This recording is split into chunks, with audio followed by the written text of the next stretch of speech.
तपाईहरुको बीचमा मैले वाचन गर्दछु है। शीर्षक रहेको छ मदिरा।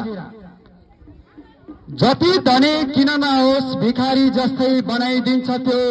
पीडा दिने गरी मुख गनाइदिन्छ त्यो, परिवार अनि छिमेकमा कोलाहल मौलाइदिन्छ त्यो, सोझा सिधा मान्छेहरूलाई बौलाइदिन्छ त्यो, मान अनि मर्यादामा आँच पुर्याइदिन्छ त्यो, भएको इज्जत प्रतिष्ठा सबै गिराइदिन्छ त्यो, घरबारी बेचाउँछ अनि परिवारमा शान्त पारिदिन्छ त्यो, मै खाऊ मैलाऊ भन्ने बेला मारिदिन्छ त्यो,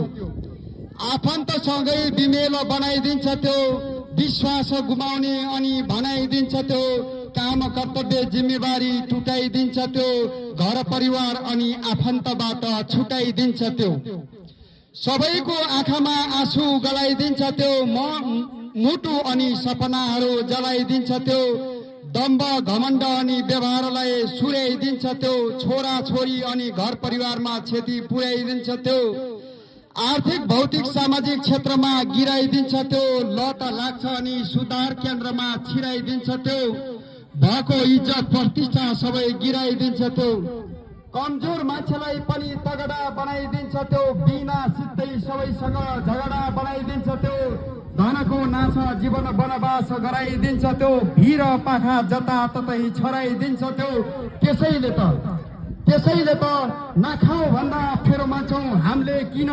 घटनाहरू बढ्दै गएछन् प्रत्येक दिन पीरमा पर्छन् इष्टमित्र अनि श्रीमती धोका दिन्छ मदिराले गरेपछि अति,